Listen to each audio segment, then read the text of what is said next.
প্রবল বেগে আসছে ঝড়, রাজ্যে কালবৈশাখীর সম্ভাবনা। ঘন্টায় 50 কিলোমিটার বেগে ঝোড়ো হাওয়ার সতর্কতা।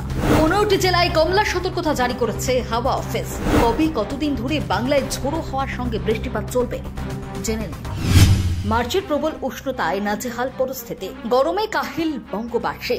তীব্র গরমের হাত থেকে বাঁচতে বৃষ্টির অপেক্ষায় ছিলেন অনেকেই। এবার আবহাওয়া দপ্তর শোনালো সেই কালবৈশাখীর আগমনের কথা। দুর্যোগপূর্ণ আবহাওয়ার ইঙ্গিত দিয়েছেন আবহাওয়াবিদরা। বৃহস্পতিবার থেকে রাজ্য জুড়ে কালবৈশাখীর আগমনের পূর্বাভাস মিলেছে।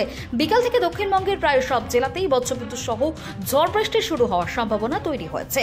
কিছু কিছু জায়গায় শিলাবৃষ্টি হলেও হতে পারে। বৃষ্টির সঙ্গে দোসর হতে পারে ঝড়। ঘন্টায় 50 থেকে 60 কিলোমিটার বেগে ঝোড়ো হাওয়া বইতে পারে বলে আগাম সতর্ক করা হয়েছে হাওয়া অফিস থেকে। জানা গিয়েছে রবিবার পর্যন্ত ঝড় বৃষ্টি চলবে উত্তরবঙ্গেও। আবহাওয়া অফিস সূত্রে খবর, বৃহস্পতিবার ঝড় বৃষ্টির প্রবল সম্ভাবনা রয়েছে দক্ষিণবঙ্গের হুগলি, 2 মেদিনীপুর, বাঁকুড়া এবং ঝাড়গ্রামে। ঝড়ের সঙ্গে কোন কোন জেলায় শিলাবৃষ্টির সম্ভাবনা, সঙ্গে 50 থেকে 60 কিলোমিটার প্রতি ঘন্টা বেগে ঝোড়ো হাওয়া চলতে পারে। এই জেলাগুলির জন্য আগাম কমলা সতর্কতা জারি করেছে আলিপুর আবহাওয়া দপ্তর। 40 থেকে 50 কিলোমিটার বেগে ঝোড়ো হাওয়া বইতে পারে কলকাতাতেও, সেখানেও হলুদ সতর্কতা জারি হয়েছে। শুক্রবার কলকাতা সহ দক্ষিণের প্রায় সব জেলাতেই ঝড় বৃষ্টি চলবে। ওই দিন সব জেলাতেই বজ্রবিদ্যুৎ সহ শিলাবৃষ্টির কমলা সতর্কতা জারি করেছে আলিপুর। বলা হয়েছে রবিবার পর্যন্ত দক্ষিণের সব জেলাতেই বিক্ষিপ্তভাবে ঝড় বৃষ্টি চলবে। দক্ষিণবঙ্গে চললেও বৃহস্পতিবার বৃষ্টির সম্ভাবনা কম উত্তরবঙ্গে।